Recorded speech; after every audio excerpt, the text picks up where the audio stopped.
Okay, take it away, Dale. Okay, thank you. Let me say that it was probably 7 or 8 years ago that I had my first opportunity to look at through some binoculars like this. I was at the Great Lakes Stargaze up in Michigan. And before I say anything else, the first thing I do is take off my glasses to use this kind of binocular. You don't have to, but you see a wider field of view if you do. And somebody handed me a pair of these and it blew me away. It's a whole different experience of astronomy. I had been used to standard kind of Schmidt-Cassegrain telescopes, small refractors, all that kind of thing, and more typical binoculars that can show you 6 or 7 degrees of the sky at a time. And one of the problems, they're nice, but one of the problems I had with them is I'd find something really neat in the sky. I'd put the binoculars down. Now, where was I? I hadn't seen a big enough piece of the sky to know where was I. If I want to take my Schmidt-Cassegrain and look at the thing I had found, I couldn't find it.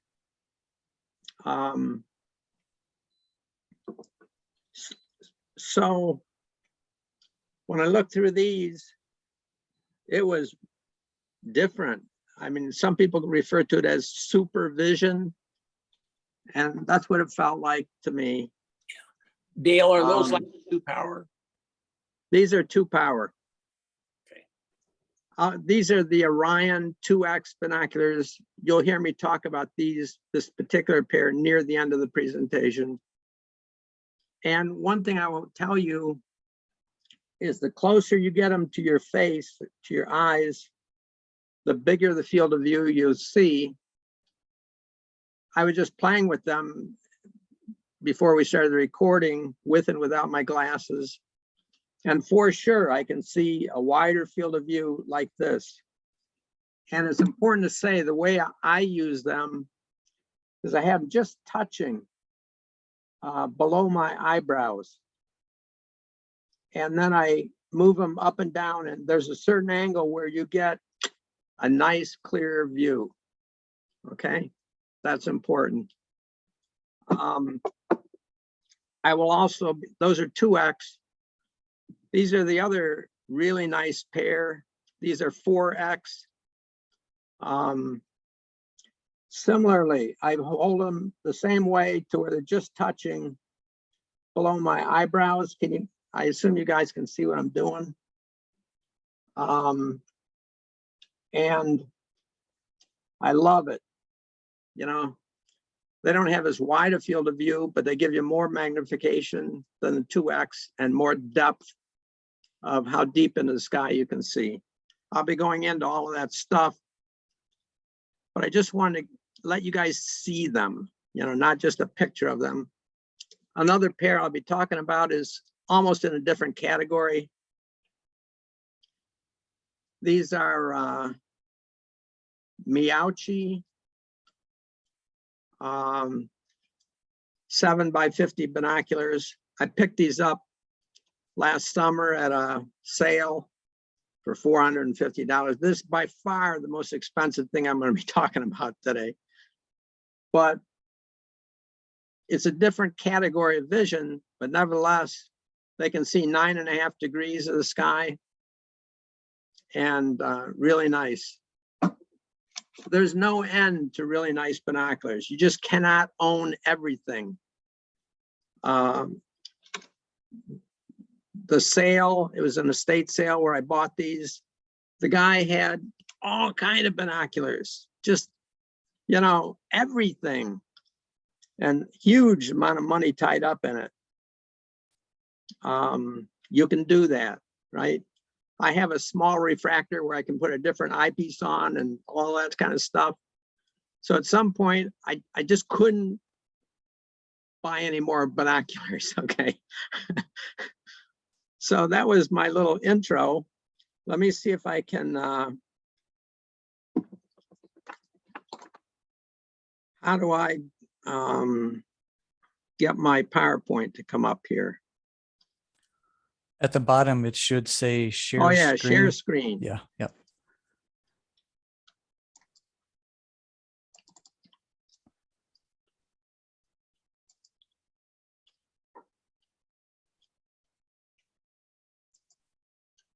Does that look okay? Looks beautiful. Okay. So the topic, excuse me for chewing gum. I have some kind of problem where I cough fairly much, and if I chew gum, it keeps me swallowing and I don't cough so much. Sorry about that. So the topic is ultra wide angle binoculars, field of view greater than or about 10 degrees and preferably greater than 15 degrees.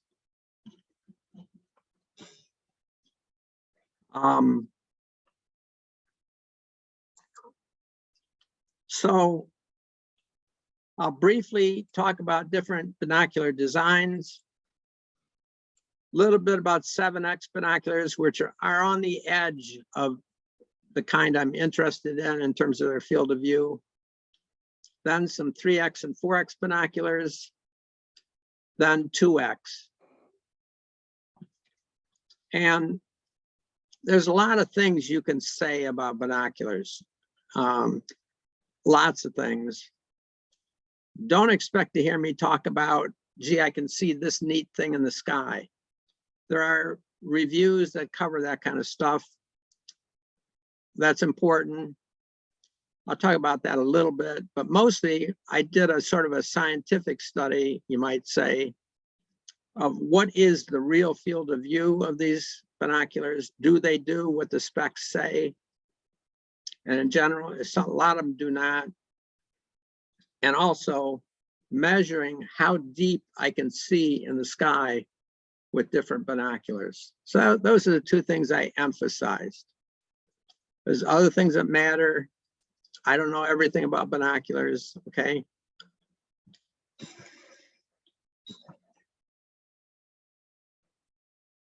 I'm trying to advance the slide. Oh, there it is.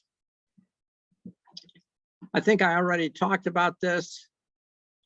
You can see big pieces of the sky with these where when you see something in the sky, it's easy to get the binoculars pointing at that thing because you're seeing a big enough piece of the sky that you can do that. Or if you find something neat, you can see where you are in the sky. So when you put them down, you know where it was. And I think it, at least for me, it helps me learn the sky better. I got hooked rather quickly after I got into astronomy on computer-aided or computer-controlled telescopes. And you don't learn that much of the sky when you're doing that. So I think probably most of you are going to be very familiar with this kind of stuff. Standard refractor telescope. Can you guys see my cursor? Yes. Yep. Okay. You have a concave objective lens, a concave eyepiece. Standard refractor, you get an inverted image. And you don't want an inverted image in binoculars, so one way or another you put prisms in that flip the light around to give you an erect image, all convex lenses. Another design, all convex lenses. There's a different kind of design called the Galilean design, because Galileo used this type, where the objective lens is convex, but the eyepiece lens is concave. And instead of putting the eyepiece out here beyond where the first lens brings things to a focus, you put it closer than that. And you get an erect image out of the box, no prisms needed. This shows a typical low magnification pair of opera glasses. I think these things only have one piece of glass for the objective and one piece of glass for the eyepiece, no doublets or any of that kind of thing. And characteristically, the exit pupil of these binoculars can far exceed the diameter of the pupil of your eye. So most of the light is going to miss your pupils. I'll have more to say about that. Some of the specifications involve magnification and aperture.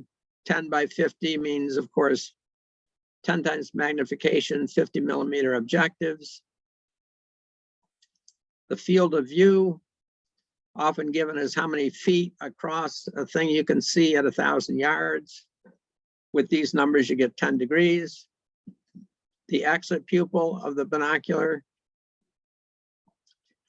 10 by 50 binoculars. You take the 50 divided by 10, you get 5 millimeters exit pupil.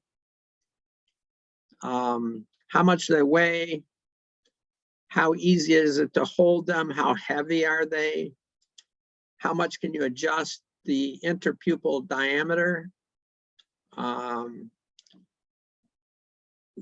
clear is the view if you're not looking right in the center of the field of view, how does it vary as you go out to the side? Dare I say how much do they cost?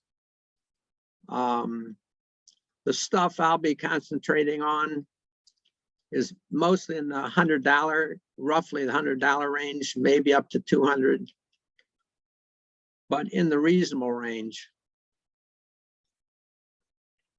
There are 3 typical specs for 7X binoculars. The 7 by 50 binoculars that I showed you here spec themselves at 9.5 degrees. The exit pupil is big, 7 millimeters. So for most people who have smaller dark adapted pupils, you're going to overfill your eye and you'll lose some light.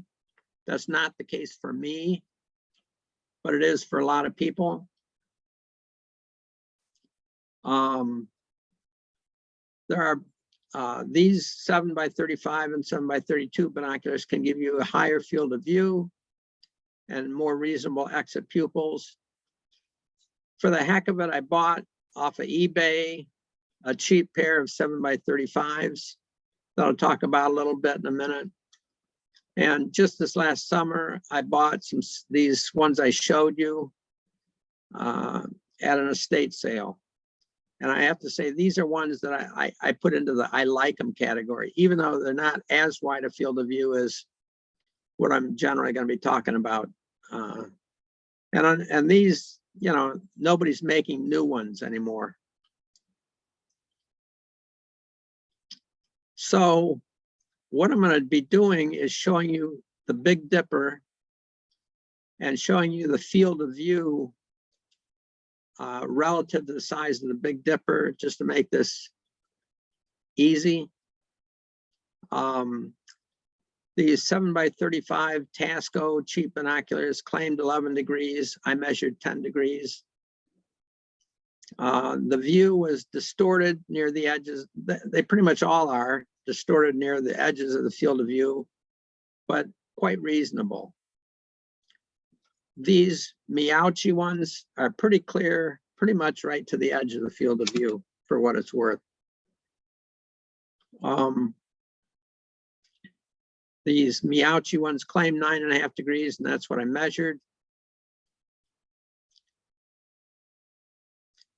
I wish I could have got my hands on a pair of these 7 by 32 binoculars, Orion Expanse, they were called. Haven't made them for a long time. They claimed a 14-degree field of view. There's a review I found on Cloudy Nights where somebody measured a 13-degree field of view and 6.5 times magnification and other problems. Now on to these 4x binoculars that I showed you. 4x22, 17 degrees is the specification for the field of view. At the time I got these, something like 7 years ago, I had to buy them direct from this company in Japan. It was about 100 yen to the dollar, and so I paid about $124. I actually found out later on that they were significantly cheaper from some European company. Weigh 14 ounces. Actually, if you take the covers off the eyepieces, I just went and weighed them. They're 13 ounces. Back 4 prisms, individually focused. I like these a lot. I like the 2X a lot too, but I use these more. I will tell you that. These are the specifications. Oh, happy day. I ran this through Google Translator. There's some kind of humorous things you get when you do that. Claim 17 degrees field of view. And clearly visible to star dark grade 2 or more than the naked eye. What they're saying is you gain 2 magnitudes or more depth of how dim a thing you can see. I'm not going to go through all of this. They give the apparent field of view of the eyepieces as 68 degrees, which is pretty good for binoculars. A lot of the ones that aren't very expensive don't have that good an eyepiece, which has a lot to do with your field of view.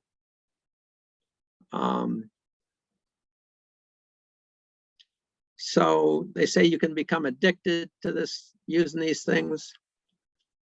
You know, compact, lightweight body is familiar with the hand. I can carry it willingly anywhere. I will tell you, holding these is somewhat easier than holding these 2X ones, okay? You can do it. I will also tell you that I weighed these 2X ones 10 minutes before the talk. I got 13 ounces. I weighed these at the same time. I got 13 ounces. Somehow these feel lighter. I don't know why. These 4X ones, just how it feels. So I used these 4X binoculars, looked at how much of the sky I could see. I have some astronomy software where I can say what's the angle between this and that and so forth. So that's how I measured the field of view. So instead of the ones I showed you a minute ago that could kind of see this region, now I can see this much of the Big Dipper. They claim 17 degrees. I measured 17 degrees. Distortion near the edges of the field of view. The optics are magnesium fluoride coated, not fully multi-coated. I like the view I get with them. Here are some 3X binoculars I got off of eBay for $110. This was some years ago. I looked for them on eBay a couple of nights ago, and I found a pair for, I think it was $190. They're wearable. They're quite light, 2.5 ounces, including the frame. Individually focused. Also use the Galilean design, no prisms. Pretty nice. I measured I couldn't find a spec that told you what they claimed the field of view is. I measured 11 degrees. You can adjust the focus on each side, and also the distance between the eyepieces. Nice not to have to hold them. I got a pair of these 2x binoculars, 2.3x, also from the Kasai Trading Company in Japan. At the time, I paid $174. As far as I'm aware, you cannot buy these new anymore. They claimed a 28-degree field of view. This is what sucked me in. If you take 40 millimeters here and divide by 2.3, you get an exit pupil of 17 millimeters. There is a field stop that limits the light to 8 millimeters coming out the back of the thing. One comment I will make is these have a fairly small region where you have to hold them with your fingers. These 2x ones I currently have in my hand have a much wider cylinder that you can hold on to. Okay. Those are from Orion, and you can still buy them. So these 2.3x binoculars claim 28 degrees field of view. I measured 20 degrees with my eyes very close to the lenses, as I showed you previously. That's where I'm holding them, where I'm just touching just below my eyebrows with the top edge of the eyepiece cover, like this.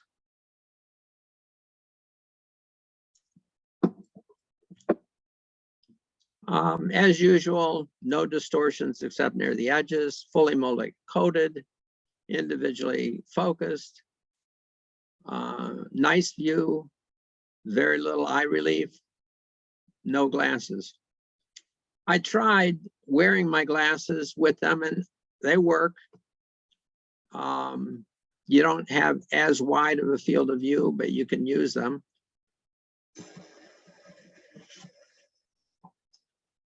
Now I took those 2.3x binoculars and the 4x binoculars, and I used them to study how deep I can see into the sky. This was the most challenging part of this evaluation. The question is, what is the faintest star that I can see, and how does that compare, very importantly, with what is the faintest star I can see naked eye, meaning with just normal eyeglasses. For this study, I used the Little Dipper. Where I live, north of Detroit, if I go up north into the thumb of Michigan, I'm looking north at the Little Dipper, so I'm looking away from most of the light pollution. Even where I live, north of Detroit, the light pollution is not that bad if I look to the north. So this was a good place to use. So I studied this region here. I copied off of some software where the brighter stars were in this region. Next to each star, I wrote the magnitude, like 74 is 7.4 magnitude. And what I wanted to have was stepping stones of about 0.1 magnitude, where if I could see a particular star at a certain magnitude, I could say, okay, where's a star that's 0.1 magnitude fainter? So I go and try to find that. If I could see that, then another one.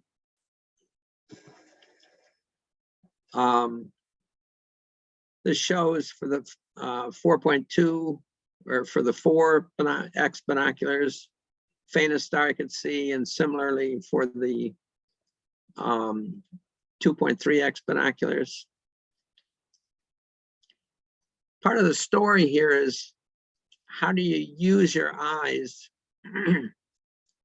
as scientific instruments to do this kind of study? It's very different from estimating stellar magnitudes, where you can readily see the star and see nearby stars of similar magnitudes and stuff.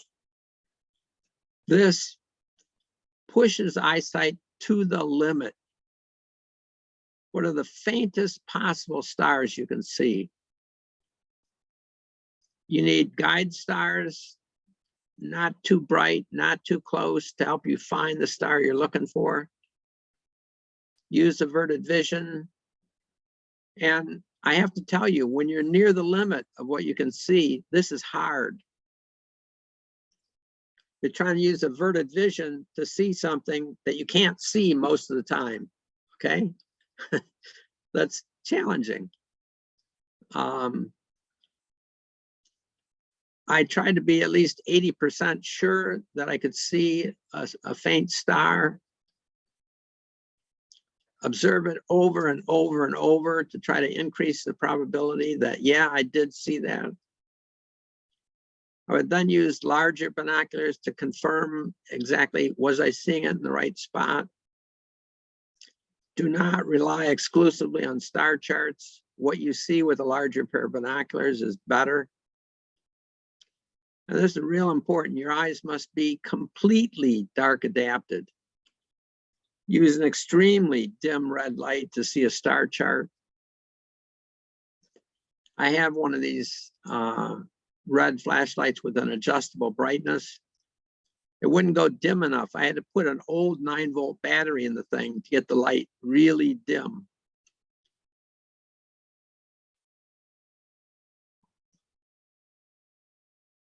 Avoid doing measurements where the Milky Way is. It acts like light pollution, no moonlight. And I did these measurements in 2 different locations with different amounts of how dark the sky was.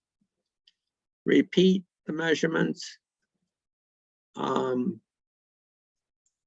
more refined study might take into account not just stellar magnitudes, but also star colors. Here, I just avoided red stars. I found this document on night vision for the Department of the Army for pilots. To see well in the dark, there's this chemical called rhodopsin that has to build up in the retina of your eye, which takes time. Average time required to gain the greatest sensitivity is 30 to 45 minutes in a dark environment.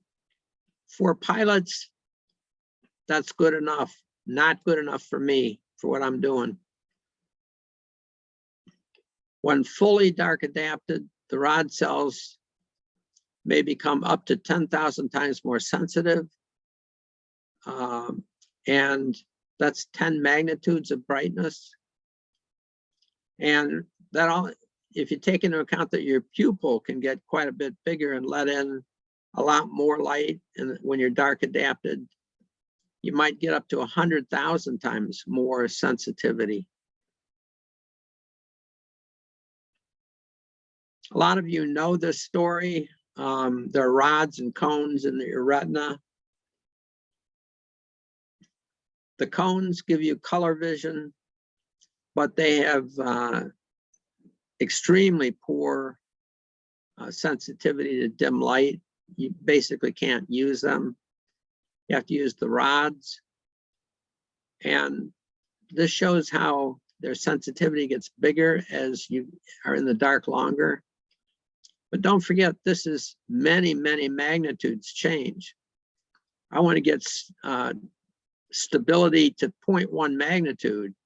So that won't show in this chart, but you have to wait longer for that to happen.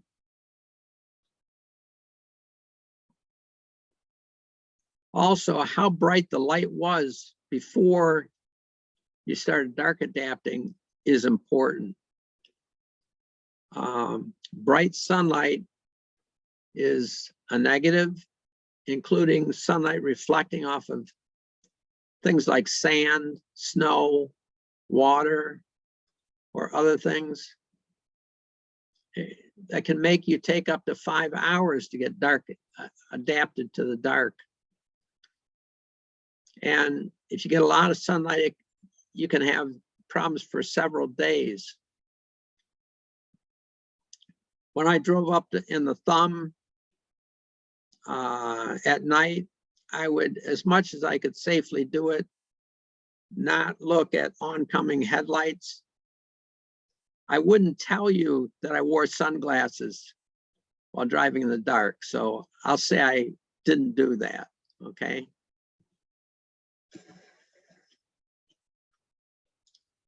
The cones that let you see color are highly concentrated in the center of your retina, but they have very poor sensitivity. So when you use averted vision, you're out here where the rod, 20 degrees off of the center, where the density of rod cells is high. And fortunately for this study and for general amateur astronomy, the rods have very poor sensitivity to red light. So using dim red flashlights is sort of okay for most types of astronomy, not for this. I measure the size of my dark adapted pupil, 6.8 millimeters. For this, I got into a room that was absolutely dark. Set my camera on a timer, held a ruler up next to my eye, put my hand in front of my eye to block the light. My camera would give 2 flashes real quick to focus, and then I jerk my hand away and bam, wipe myself out with a bright flash into a full wide open pupil. I mean, it was painful. But that's how I did this. I had done a similar measurement several years earlier, and back then I got 7.1 or 2 millimeters. Typically, as you age, your pupil doesn't open as wide. And for my age, this is very good.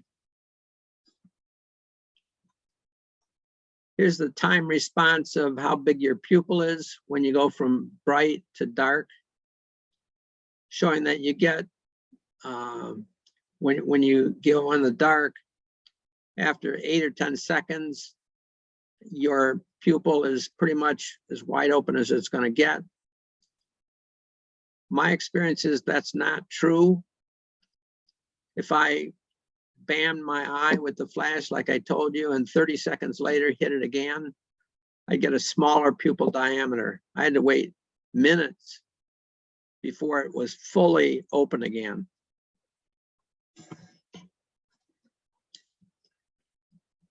So I did 6 observing runs, each 2 hours or more. My first 2 runs I didn't put here. That was where I was developing the technique. By my 4th run at home, my naked eye limiting star magnitude where I live was 5.3 in the region of the Little Dipper. With the 2.3x binoculars, it was 6.9. If you subtract this from this, you get a gain of 1.6. And similarly, with the 4x binoculars, you can see dimmer stars, and I got a gain of 2.5 magnitudes. Then I went up north into the thumb where it's darker. On my last observing run, it was 0.7 magnitudes darker. I again got a gain of 1.6 magnitudes with the 2x binoculars. And again, got a gain of 2.5 for the 4x binoculars. This stuff, these measurements were done in late 2013. No moonlight. So for the 2.3x binoculars, here's what the optics look like. 2 lenses for the objective and the eyepiece. Here, if your eye has an input pupil size of D, which in my case was 6.8 millimeters, when you're looking at a particular distant object straight ahead, since the magnification is 2.3, you're going to be using 2.3 times D diameter of the objective lens. You're not collecting light from the whole lens to look at one object in the center of the field of view. So what is the rest of this glass for? You might well ask. Oh, and by the way,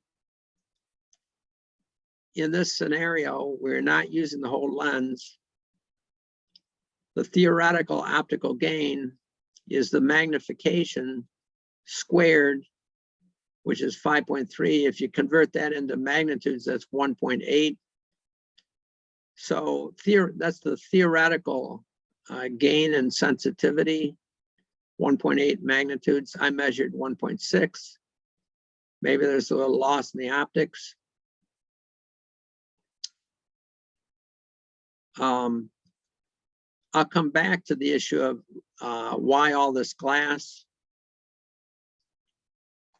For the 4x22 binoculars, 22 millimeter input glass, 5.5 millimeter output.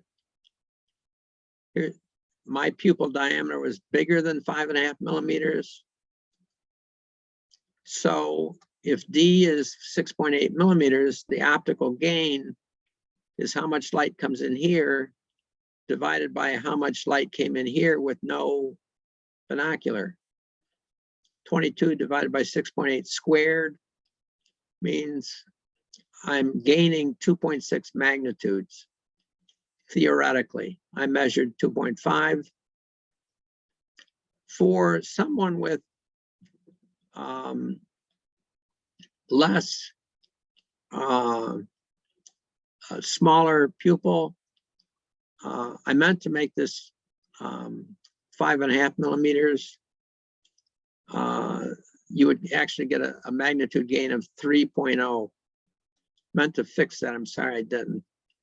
So for people, for this kind of optic, someone with a smaller pupil diameter would get a larger magnitude gain than I do with my big pupil diameter, because in the dark with no binoculars, I collect more light.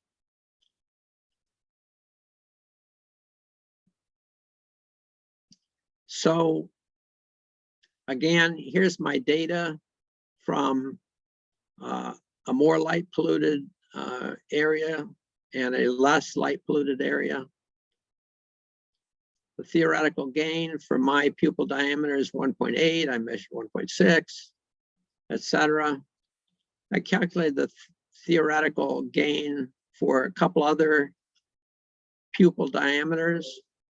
The optimum is a 5.5 millimeter pupil size, which matches the exit pupil of this binocular.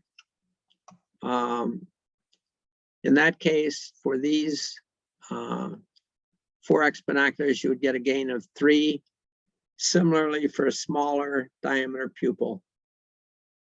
But the gain you get with the 2x, since the glass is always way bigger than the part you're going to be using to look at a star, the theoretical gain is going to stay the same. I noticed when when I was using these binoculars, I mean, you've got your fingertips right here, right? And often they'll stick out a little bit in front of the lens. And I noticed that I can see my fingertips, okay? That got me to thinking, you know, with my pupil diameter 6.8 millimeters multiplied by the magnification 2.3, that says when I'm looking straight ahead, I'm using 15.5 millimeter diameter of the lens. What's going on with the rest of the glass? Well, if I'm looking straight ahead at a star, then in the center of my pupil, I'm using this glass here. However, I have other rods out to off center in my pupil, and at the same time I'm seeing something straight ahead, I'm seeing other stuff off to the side. That's why this part of the glass is important. It gives you a sense that you're seeing at one instant a lot more sky. Or if you notice something over here and you move your eye, hold the binoculars constant with respect to your face, but look in this direction at something you saw over here, then you're using this part of the glass with the central part of your retina then. So that's why having all of this glass matters.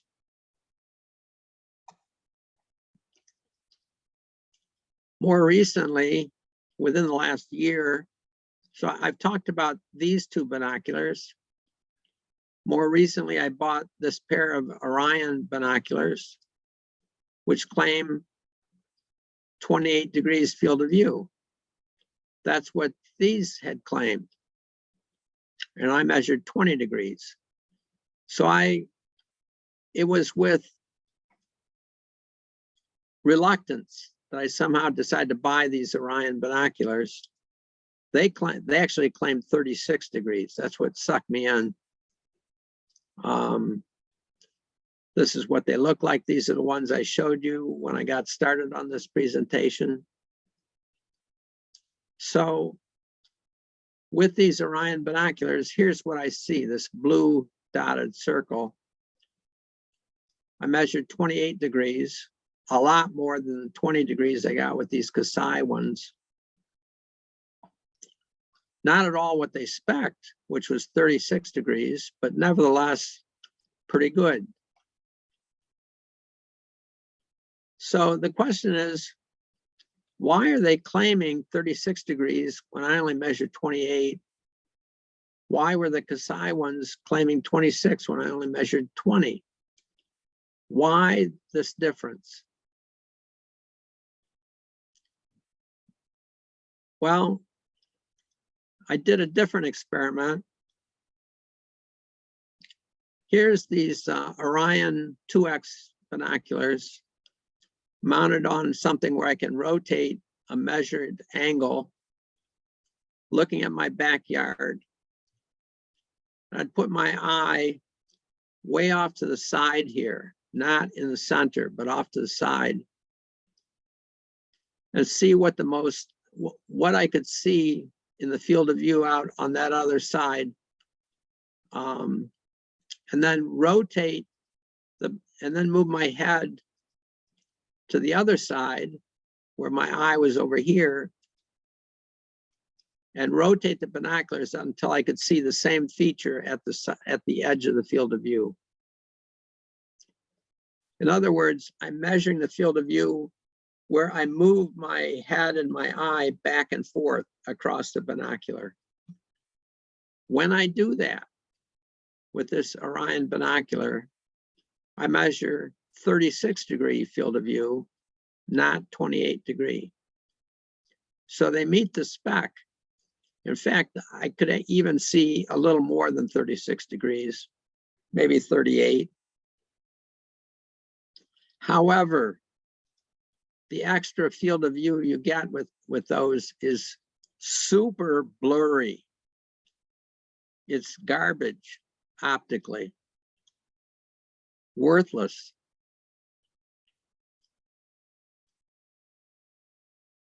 So that's the difference, why they claim more than they deliver. I did this with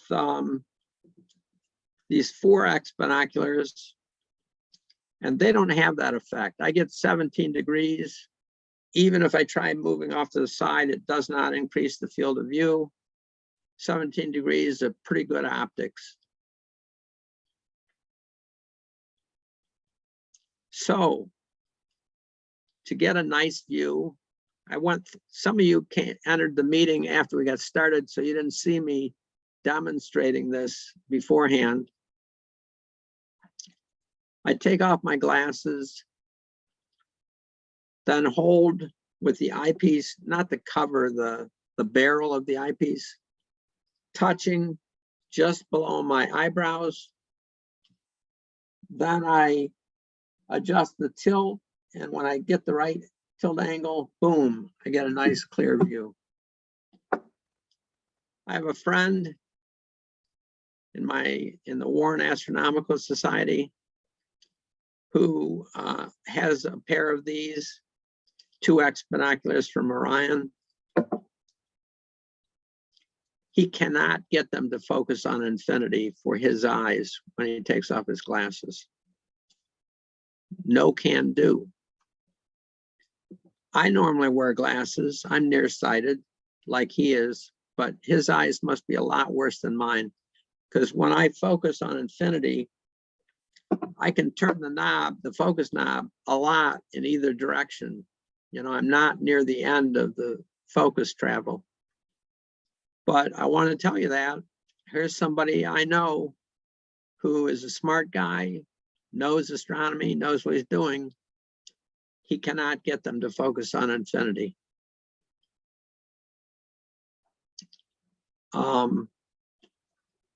Somebody raised their hand. I don't know whether to stop. Why don't we, is there a way for that person to ask a question verbally? I can. Can you hear me? Yeah. Dale, I was going to ask you, like, I noticed that the optical systems in these tend to be a little bit more simple than obviously the higher end binos.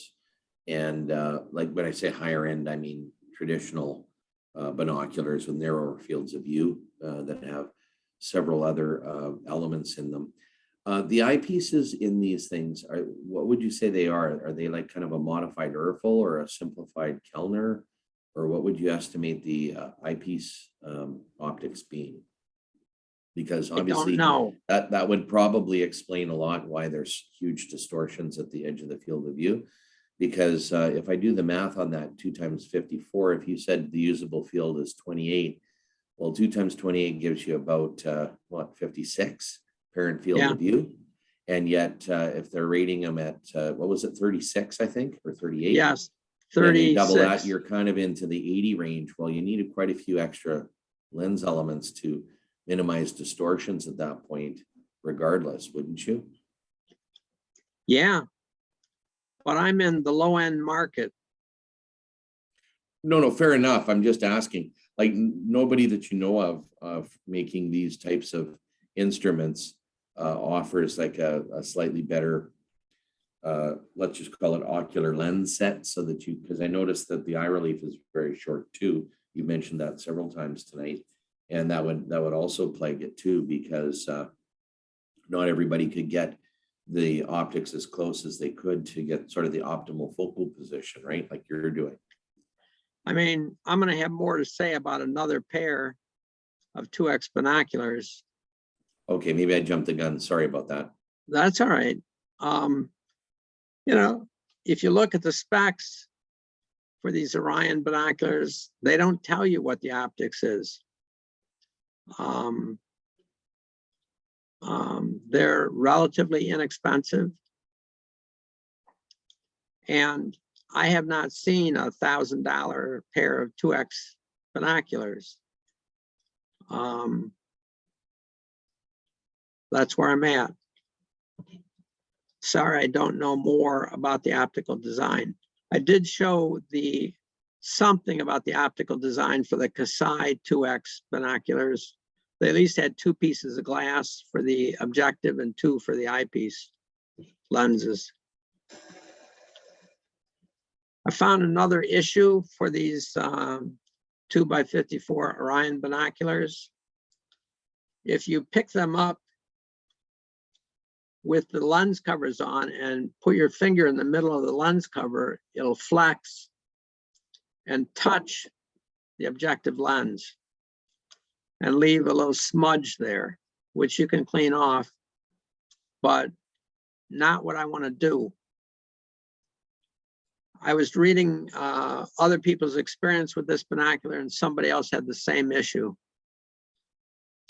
I found an easy fix for it. I found a piece of plastic, just this blue stuff here, just the right diameter to fit inside the cover for the objective lenses. That blue plastic is about 1.5 millimeters thick, and that fixed the problem for me. I still wouldn't want to push on the eyepiece cover in the center, but this is a solved problem as far as for me. So here's another binocular. I mean, I just can't buy everything. This is called a Vixen 2.1 by 42 super wide constellation binoculars. The idea being you can see a whole constellation. There's a nice review. I give the link to it at the bottom here from May of 2018 that compares the Kasai 2X binocular and this Vixen one. That review found that the field of view for the Kasai binoculars was 25 degrees. I measured 20 degrees. It also measured a field of view for the Vixen binoculars of 28 degrees, whereas the spec for them was 25 degrees. Now, everybody knows for this type of binocular, the closer you get your eyes to the eyepieces, the wider the field of view. They said in their review, they had their eyes so close that their eyelashes would leave marks on the eyepieces. I didn't do that. Okay. I don't want to do that. So if I compare the Vixen binoculars, which cost more, to these Orion ones, the Vixens are heavier. The Vixens claim a smaller field of view. This review measured 28 degrees for both of these. I'll put in less than 28. I don't want to do that, get my eye that close for either of them. Both have blurriness near the edge. They both individually focus, both multi-coded. Here's a picture from that review. I think I got it from that review where you can see the guy holding the binoculars very close to his eyes. So I only have 2 more slides. That's sort of the end of my review of these type of binoculars.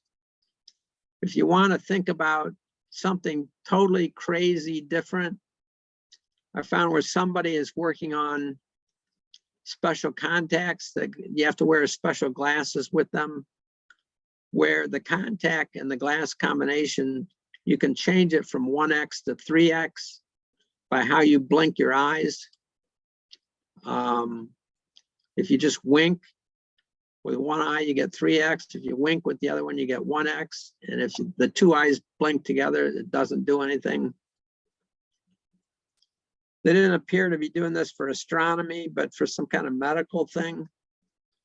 I don't know whether they've thought of doing this for astronomy.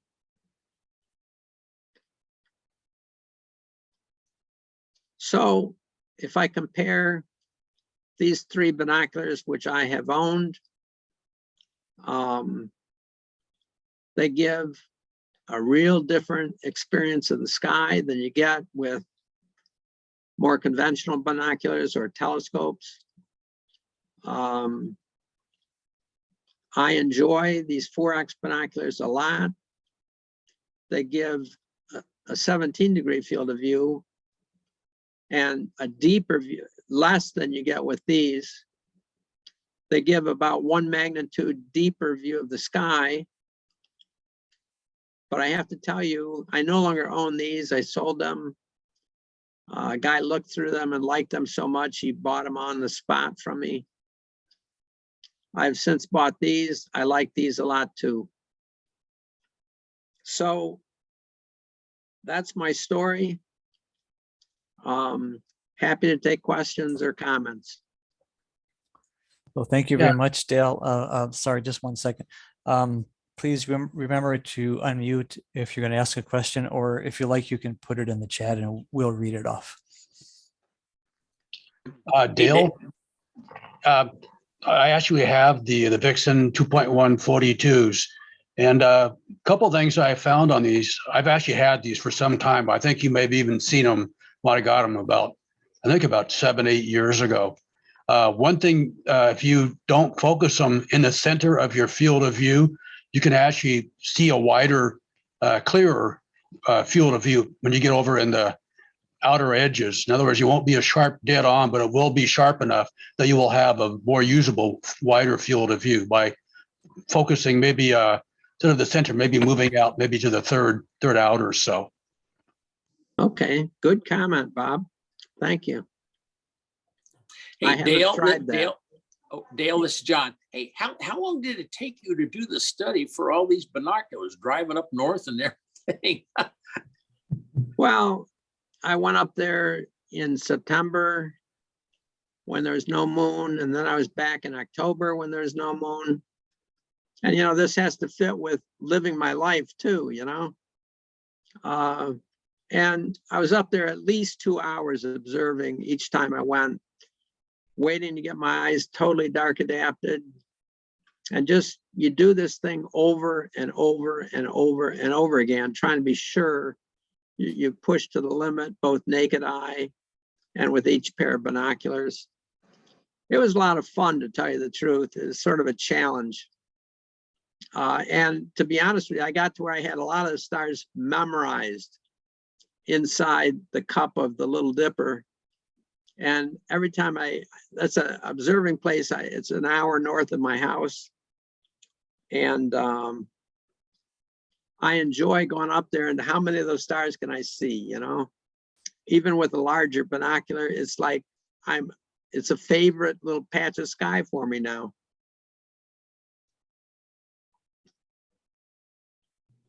Dale, I have a couple of questions. So between the Orion and the Kasai 2.3, which did you like better? I guess you sold the Kasai off. Yeah. Did you sell it off before you got the Orion? I think you sold it after. Yes, I sold them before I got the Orion. Oh, okay. I mean, so you didn't do a direct comparison. correct. Okay. So it came down to which did I like more, the Kasai 4X or the Kasai 2.3X? And I chose the 4X because I was needing some cash at the time. Sold them to Ken Burton. Actually, some of you know him. Okay. He looked through them, really liked the view and wanted them. But I got to where I missed that wider field of view that you can get with the 2X. So I bought these Orion 2x54 binoculars. They were less expensive than the Vixens. And I'm not going to buy the Orions and the Vixens. they're not different enough.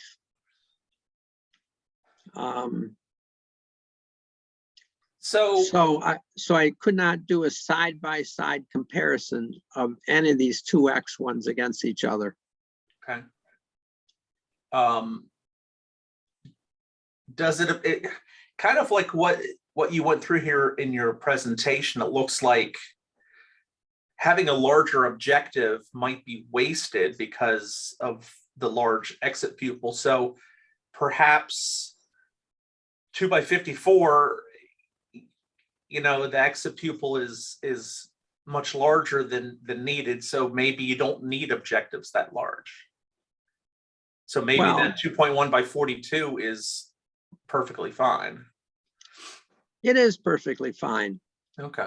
But let me just go back to this slide here. Don't forget, whichever one of these 2X binoculars you have, Increases your field of view off center. right? So if you're looking at if you center your field of view on something you're especially interested in, you know, a little piece of the Milky Way or whatever, at the same time, you can see in your peripheral vision a bigger part of a much bigger patch of sky.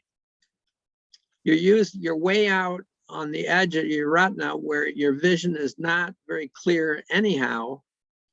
So if the optics is not super good out at that big of an angle, it's not that big a deal.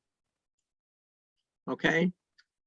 You feel like you're seeing a big piece of the sky all at once. So when I do this, I feel like I can see this whole piece of sky at once. The central part of that is somewhere in the middle, you know, like, I don't know, this big. But you can still see the rest of the sky. Just not as clearly, partly because of imperfections in your retina, partly from imperfections in the optics. So another thing, I started looking into these a couple of months ago, and I ran across a series of posts on Cloudy Nights about people who've made them from lenses you get for cameras. They have a 2X and a 3X. And I actually went out and bought a couple of eBay lenses. They're actually Nikon teleconverters for old cameras from the 20 years ago. And I'm not done because I haven't made the eyepieces yet, but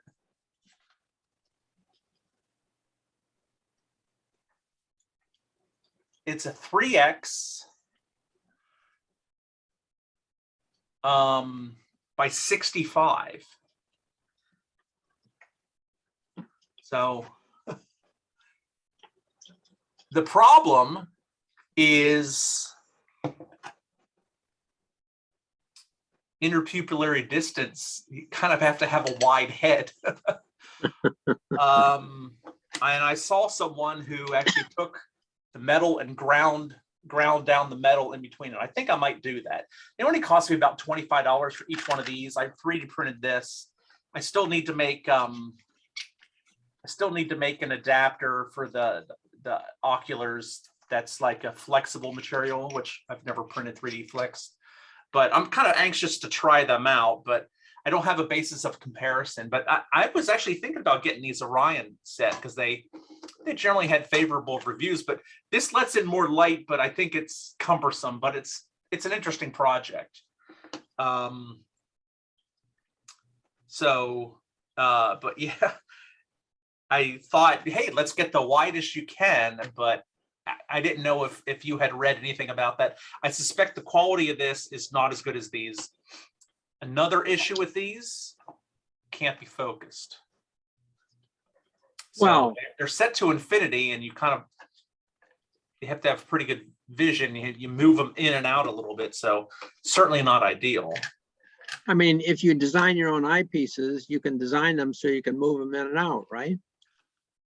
Well, if I have one here, it's really just, I shouldn't call it an eyepiece. It's really an eye cup. I don't have it there handy. someone design one and put it in the link there. But you need flexible material for your 3D printer, and I haven't done that yet. I tried it with hard and they don't fit over because you have to snap them over, but yeah. They have one also similar for a 2x teleconverter you can get for about 25 bucks a piece. I bought these 3x ones I found, but I'm kind of one of these days when I finish them, I'll be happy to bring them to the Stargate. I'd like to see what other people think who have tried other binoculars. So, yeah, I like those Orion. I've seen a number of things, and that's one of the reasons why I came to a presentation. Like, oh, I want to hear, what your thoughts are there. I mean, if I compare, I couldn't do it side by side, but if I compare those Kasai binoculars, these here, Yeah, 2.3 by 40, with the 2 by 54 Orions, I like the Orions better, even though I can't compare them side by side. okay. They do give a much wider field of view. Little lower magnification, but nevertheless, huge field of view. Well, and that's one of the reasons to go low mag. Large field of view, but you're enhancing the ability to bring in light. Yeah, for a pair of homegrown 3x binoculars, I would say, I think you said those lenses you have are 65 millimeter. Yeah, 3x, about 65 millimeter. That's what I measured. Yeah. Measured 64. Okay, I would say more like 55 millimeter might be better in terms of interpupillary distance. You might even be able to cut off part of the lens.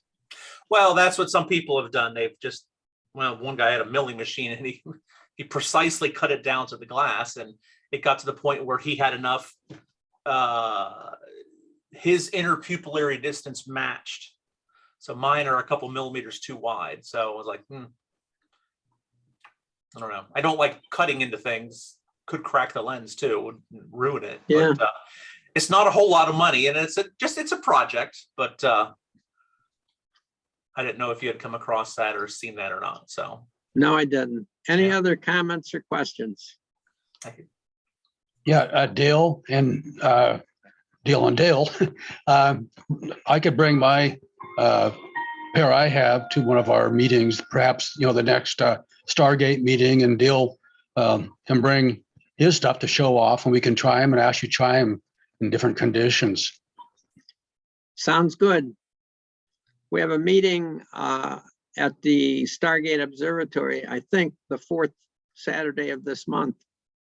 That's right. If it doesn't rain, it's been pretty miserable thus far. Right. Kelly has a question for you. Yep, I was hoping to find out who the European importer was for the 4X eyepieces, or the binocular. I'm sorry. Well, I found an old link for the 4X binoculars, and they were selling them for, I think, 25 or 30 euros back then when euros were worth more. But with a yen to dollar ratio of 100 to 1, back when I bought them, I paid, I forget what I said I paid for them. Let me find it.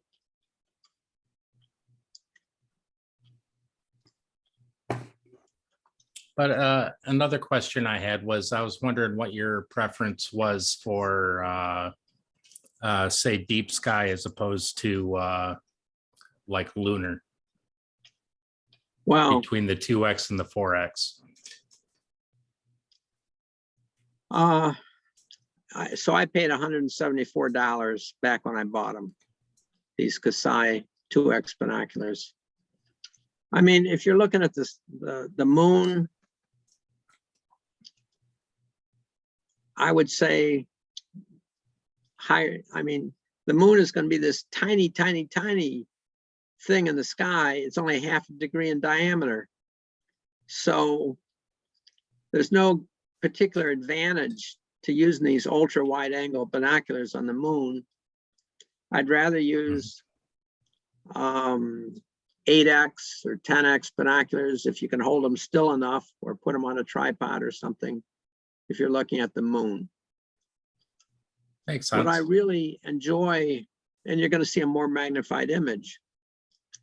If I was going to use one of these 2x or 4x binoculars on the moon, I'd choose the 4x. They're better for that. You don't need any more than 17 degrees field of view to see the moon. One of the things I really enjoy doing with these very wide angle binoculars is just scanning the Milky Way, where, you know, it's huge up there, and they're just great for doing that.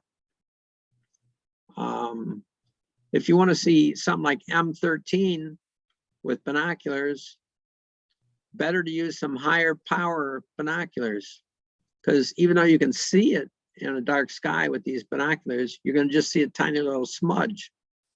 All right, these binoculars are good for looking at big things.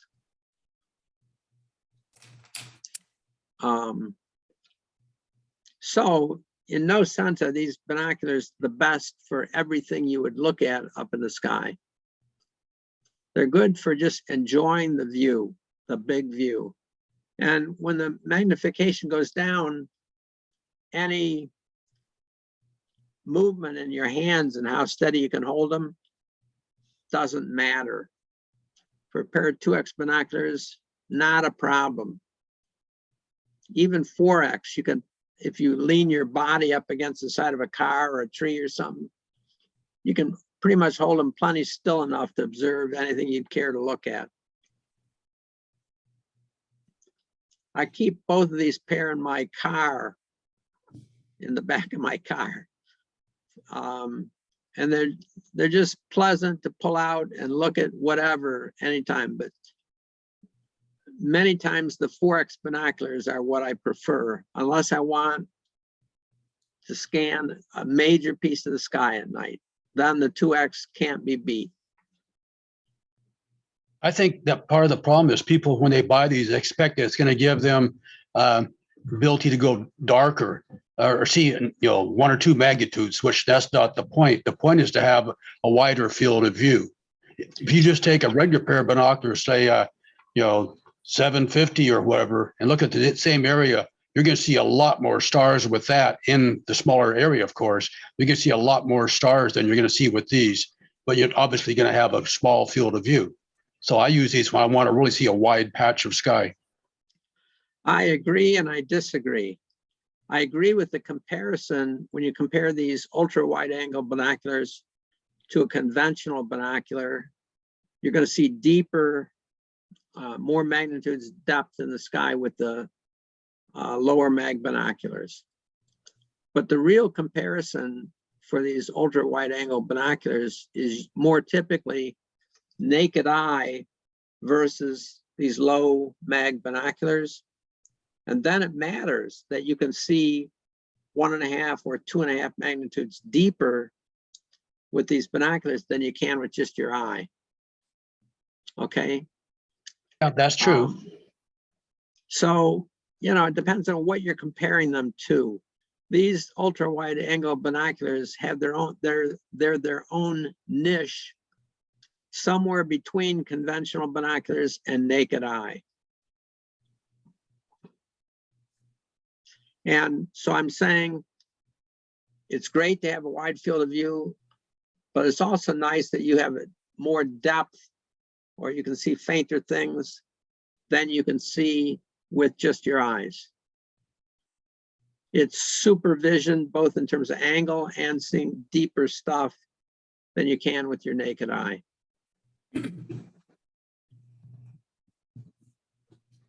Other questions or comments? Hey, Dale, I have a suggestion. You know, you're talking about, you know, the dark sky adaptation and everything. The one thing that I've done that works really well is to become a pirate. Get an eye patch, you put over one eye and keep it over that eye, so it will be always dark adapted. Then you can use your other eye for seeing and losing your dark adaptation on the other one. A lot of people don't realize that the reason pirates wore an eye patch was not because they didn't have an eye. It was because they were working in ships that had gunpowder stored down the hole. When they went down in the dark hole to get something, they couldn't take a flame candle or something down there without possibly blowing the ship up. So that was the whole point of their pirate's patch. They would go down the hole, switch it to the other eye, then they could see in the dark hole that that eye was dark adapted. Interesting. You know, I also, a long time ago, I had a pair of goggles, rubber goggles. They were tinted a deep red. So I used to put those on 20 or 30 minutes before I went out in my yard to do observing. And they helped a lot. But yeah, if you put a patch on one eye and it doesn't let light in on the edges, that would be another way to do it, except with binoculars, the idea is kind of to use two eyes.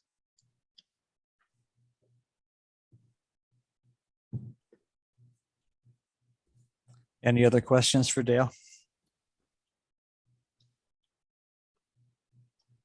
All right. Well, thanks everyone for joining, and thanks again, Dr. Partin. It was really a fun, enjoyable presentation.